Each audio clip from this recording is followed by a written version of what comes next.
Hello, I'm Eric Madis, and it's good to be back with you again.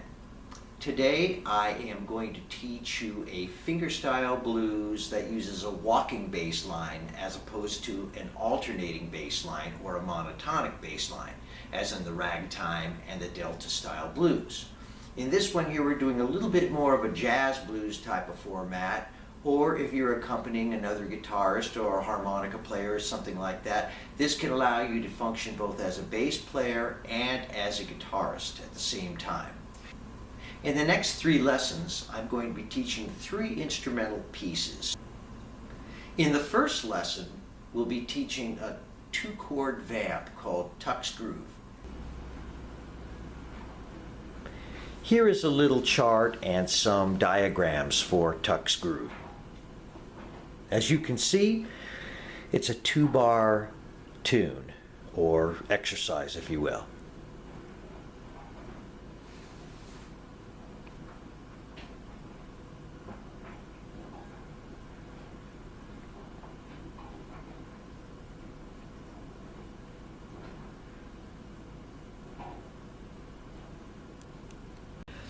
So what you'll want to do if you don't know this is index finger on the 6th string, 3rd fret, 2nd finger on the 4th string, 3rd fret, 3rd finger on the 2nd string, 3rd fret, and little finger on the 3rd string, 4th fret.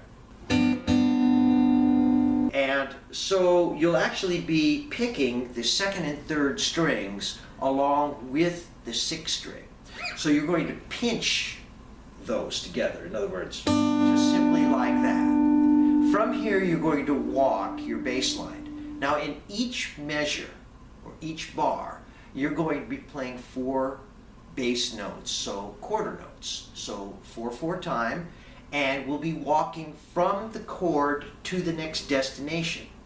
There are 3 different ways that you can walk a bass line. Either horizontally across the fretboard, like in the case of that kind of boogie-woogie type of bass line. Or there is a linear style in which you work either up or down the string. So if I'm going from G to C, to my C there. Or if I'm going down from G here, maybe I'm going from G9 to C9. So the first movement is going to be G, A, B flat, B, and then you're going to take your 2nd finger here and slide it up 1 fret to make the root note on your C9th chord. So we're going from G7th, A, B flat, B, C9th, and on the way down we go index finger, A, and then we need a note before we get to G. We could either go to the G sharp and then down to the G, or we can go to the G flat. And I usually prefer the G flat.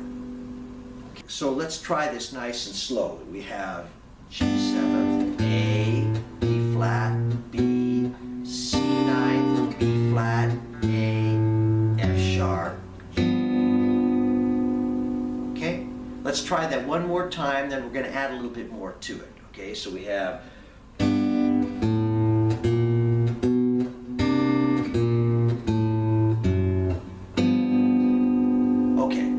let's add something to kind of make it a little swing just a little bit more, and that is add 8th notes. So what we're going to do initially is when we strike the chord, we'll be striking twice 2 8th notes on the top, on the 2nd and 3rd strings. So we're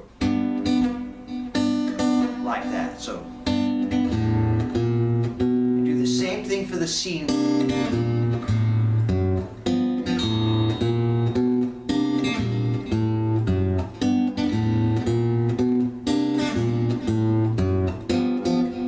Okay, good. So now you're almost there. Okay, so now the other thing that you could do is, and sometimes you can anticipate the G7th chord by, instead of playing the F sharp note, by going to the F sharp 7th chord and then sliding into place. So that might give you just a little bit more swing. So if we're going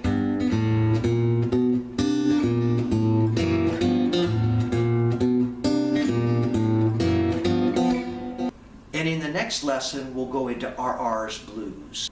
If you like this lesson, go ahead and hit like on that and subscribe if you haven't. And hope to see you next time in RR's Blues. Take care, everybody.